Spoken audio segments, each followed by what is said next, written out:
यन्त्रं तदपि च न जाने स्तुतिमहो न चाह्वानं ध्यानं तदपि च न जाने स्तुतिकथा न जाने मुद्रास्ते तदपि च न जाने विलपनम् परं जाने मातः त्वदनुसरणम्। ओम श्री गणेशाय नमः।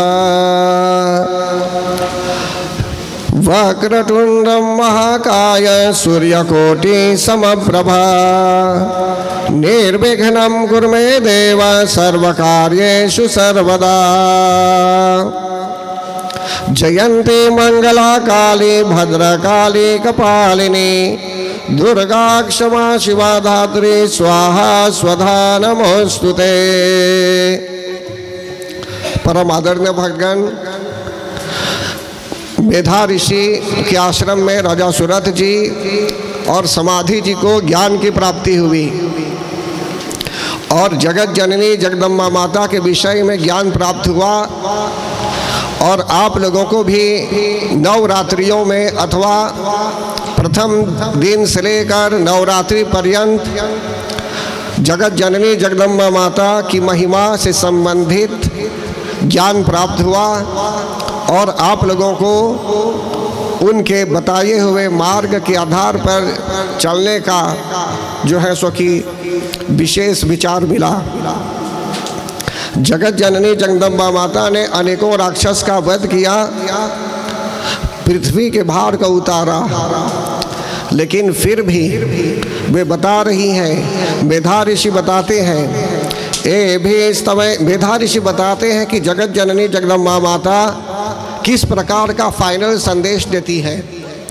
वे कहती हैं, जगत जननी जगदम्बा माता बताती हैं उनके शब्दों में, ओम देवी वाच एभिस्तवैष्टमां नित्यं स्तोष्यते यः समाहितः तस्यां सकलां बाधां नाशयिष्यामि संशयम्। जगत जननी जगदम्बा माता ने हमें यह विचार दिया है, उन्होंने कहा है कि जो भी मनुष्य प्रसन्न मन से उनकी स्तुति करता है, प्रसन्न मन से इंद्रियों को वश में रखते हुए, इंद्रिय निग्रह करते हुए जो मानव उनकी स्तुति करता है।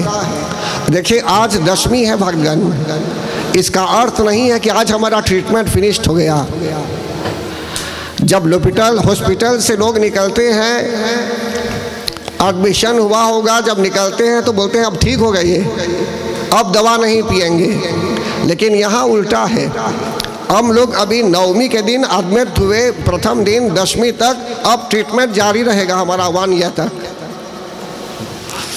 कारण कि हम लोग अभी क्यूर्ड नहीं हुए हैं, हमको अभी लॉकडाउन के आधार पर, प्रिस्क्रिप्शन के आधार पर अभी मंत्र मिला है अभी, और हमको अब दवा पीनी है, दवा खानी है, गोली लेनी है कि जिससे जो है सो कि हमारी रक्षा हो। यहाँ दवा का अर्थ है मंत्रों का जो जप है, यज्ञ पूजन अर्चन तर्पण स्तुति आदि जिनका उल्लेख है इसमें, हमें चाहिए कि इन सब बातों पर हम ध्यान दें। देवी जी कहती है, जो मानव ऐसा करता है तस्याम सकलाम बाधाम नाशयिष्यामि संशयम्, उस व्यक्ति की समस्त बाधाओं का अंत जगत जननी जगदम्बा माता करती है, कोई शंका नहीं है इसमें।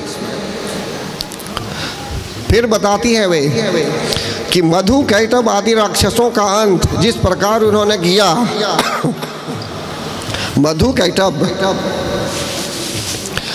ये 2 राक्षस थे,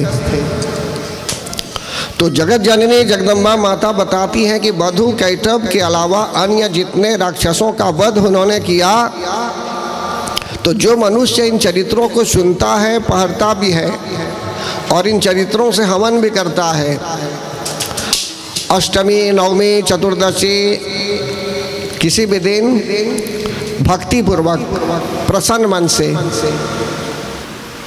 मन से जो मानव पूजा करता है, हवन करता है। अगर आप नहीं करते होंगे पूजा हवन आदि,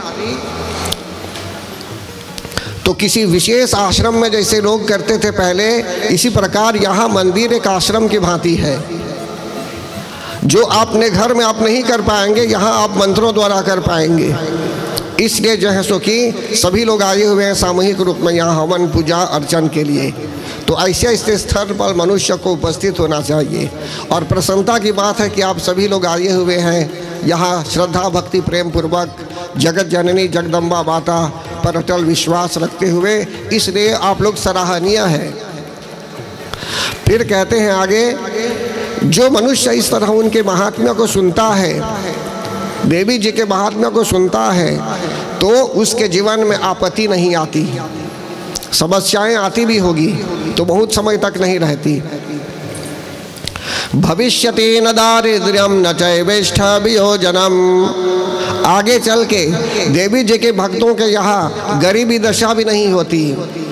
सभी लोग चाहते हैं कि उनके यहाँ गरीबी दशा ना हो, सुख हो, शांति हो।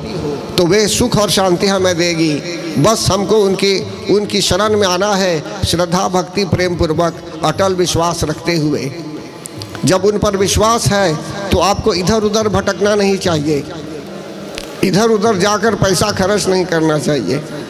अपना समय लगाइए पूजा में, मंत्र जाप आदि में। जो आपसे बन पड़े वही कीजिए। जो आपसे नहीं हो सकता है, मंत्र जाप यज्ञ आदि, वो छोड़ दीजिए उन लोगों के लिए जो आप की सहायता कर सकते हैं, आपके लिए उपाय बता सकते हैं। जैसे मंदिर में यहाँ आपके कल्याण के लिए यज्ञ की व्यवस्था की गई। फिर आगे बताते हैं, जो लोग श्रद्धा पूर्वक भक्ति की भाव से पूजा आदि करते हैं तो अपने पारिवारिक जन से भी बिछुड़ते नहीं, प्रेम पूर्वक जीवन व्यतीत करते हैं। शत्रुओं से भी भय नहीं रहता, अस्त्रों आदि से भी भय नहीं रहता।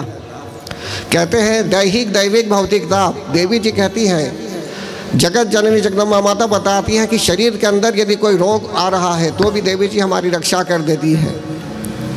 शरीर के बाहर दुर्घटना आदि का योग आ भी रहा है तो भी देवी जी कृपा करती है। पूरे जगत को यदि प्रॉब्लम है तो भी ऐसी स्थिति में वे कृपा करती है कि जिससे हम समस्याओं से मुक्त हो जाएं। कहते हैं कि जिस घर में, जिस मंदिर में प्रतिदिन पूजा की जाती है, उस घर में, उस जगह वे लक्ष्मी के रूप में वास करती है। और जहाँ लक्ष्मी के रूप में वास करती है वहाँ शांति होती है। बलि प्रदाने पूजायाम अग्नि कार्य महोत्सवे। जो आप पूजा आदि करते हैं अपने घर में भी प्रसन्न मन से नारियल आदि जो भी अर्पण करते होंगे, फल फूल अर्पण करते होंगे, चरित्रों को सुनते भी होंगे, विधि जानते हैं चाहे नहीं, तो देवी जी कहती है यहाँ हवन कर्म आदि जो आप करते हैं, करवाते हैं, अच्छे पुरोहित को बुलाकर अगर आप हवन आदि करेंगे अपने घर में तो हवन भी पावन हो जाता है।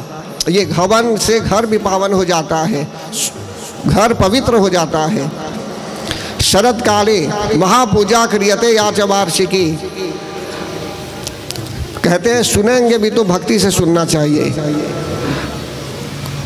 और आगे बोलते हैं सर्व बाधा विनिर्मुक्तो धन धान्य सुदान्वितः।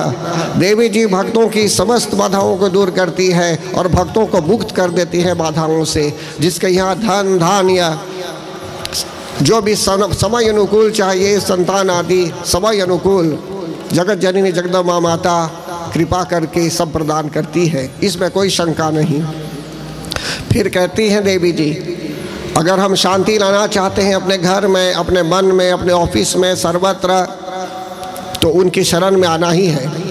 ग्रहों की बाधाओं भी दूर कर देगी, खराब स्वप्न भी अच्छे स्वप्न में परिवर्तित हो जाएंगे।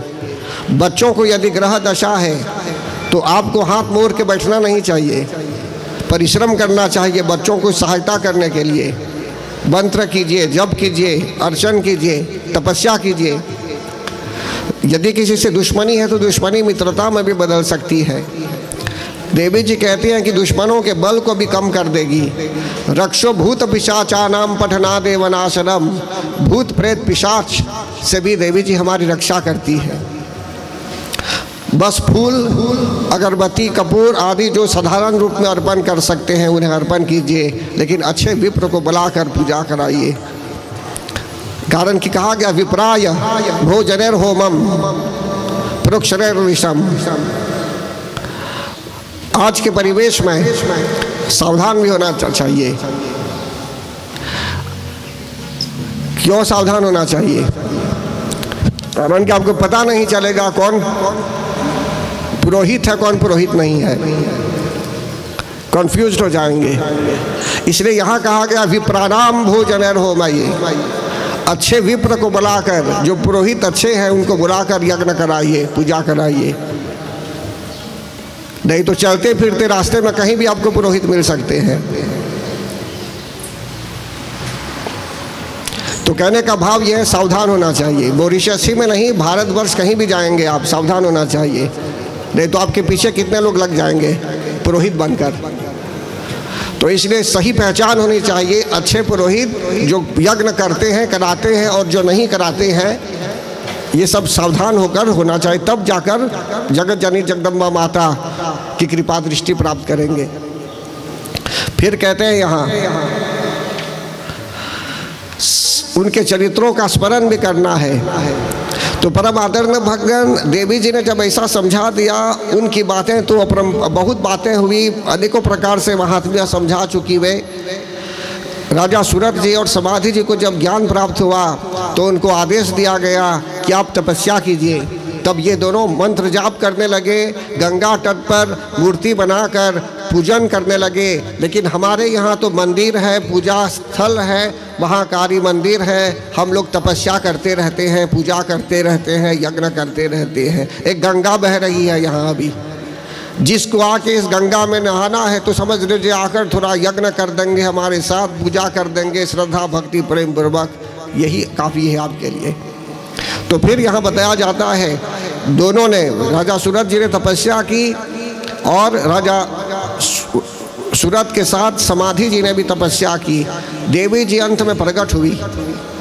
देवी जी जब उनके सामने प्रकट हुई, राजा से पूछा कि आप क्या वरदान मांगना चाहते हैं। तो राजा ने कहा कि देखिए मैं फिर से कभी राजा बनना चाहूँगा। तो जगत जननी जगदम्बा माता ने उनको कहा तथास्तु, आप कभी राजा बन जाएंगे।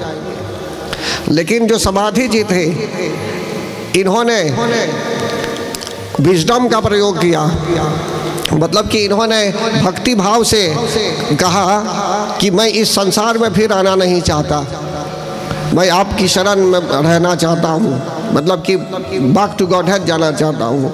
तो कहने का भाव यहाँ यह है कि समाधि जी का कल्याण हो गया और उनको सद्गति की प्राप्ति हुई, यहाँ तक कि मोक्ष पद की प्राप्ति भी हो गई होगी। तो परम आदरणीय भक्तगण, जो मैंने शुरू में बताया आपको कि नवरात्र के बाद ऐसा नहीं कि हमने घर को बना दिया, पैचिरे भी कर दिया, घर को क्रेपी भी कर दिया, पैचिरे भी कर दिया, नए घर को मार्बल्स बिल डाल दिए, टाइल्स सब डाल चुके हैं, एकदम झका मतलब कि एकदम क्लीन कर चुके हैं घर को। लेकिन अब क्या बोलेंगे? किसी ने आपको कह दिया कि ये घर ठीक नहीं है, अभी ऐसा होना चाहिए, आप हथौड़ा लेकर तोड़ना चाहेंगे सब मॉब को, आज जाके सब मॉब तोड़ देंगे। तो कोई बुद्धिमान बोलेगा आपको? नहीं बोलेगा। तो मतलब कि अभी जो व्रत हम रह चुके हैं, जो पूजा पाठ अर्चना कर चुके हैं, इसका अर्थ है कि आज के बाद एक कॉन्टिन्यूटी होनी चाहिए। अब देखिए, जो लोग फल नहीं खाते हैं या क्या नहीं खाते हैं, ये डिसाइड करें क्या उनके लिए अच्छा है क्या नहीं। आप जैसे भी हैं, जहाँ भी हैं, लेकिन आपको यज्ञ उपासना पूजा तो रोज करना चाहिए, ये मैं बोल रहा हूँ। नहीं बोलता हूँ कि आप सन्यासी आपसे बन जाइए, ये सब मैं नहीं बता रहा हूँ। सब काम करते हुए थोड़ा समय निकालिए आप यज्ञ के लिए, साधना के लिए, ये मैं बोलना चाहता हूँ। रियलिस्टिक होना चाहिए हमें। तो इसलिए भगवान, आप लोगों ने श्रद्धा भक्ति प्रेम पूर्वक यहाँ उपस्थित होकर रात्रिकालीन समय में कथा भी सुनी। और एक YouTube चैनल है, अगर आप उसमें जाएंगे, घर में भी एक जगह कल गया हुआ था मैं, तो उन्होंने उनके टीवी में डाला था, YouTube टीवी ही में डायरेक्ट लिखा पंडित दुबे PANDIT DOOBAY। तो उस एक इंस्टीट्यूट है Pandit Maheshwarnath Dubey spiritual practice institute, तो उसमें जाएंगे तो सब चरित्र है उसमें, कथा वार्ता सब कुछ है। कल की कथा भी आ गई होगी उसमें अभी, इस प्रकार नवरात्रि में जो भी कथा सुनाई गई सब उसमें है, आप फिर से सुन सकते हैं, अभियान कर सकते हैं। तो ज़्यादा देर न करते हुए भक्तगण, वैसे मैं अपनी ओर से आप लोगों को धन्यवाद देना चाहूँगा। यंत्रं तदपि च न जाने स्तुति महो, न चाह्वानं ध्यानं तदपि च न जाने स्तुति कथा, न जाने मुद्रास्ते तदपि च न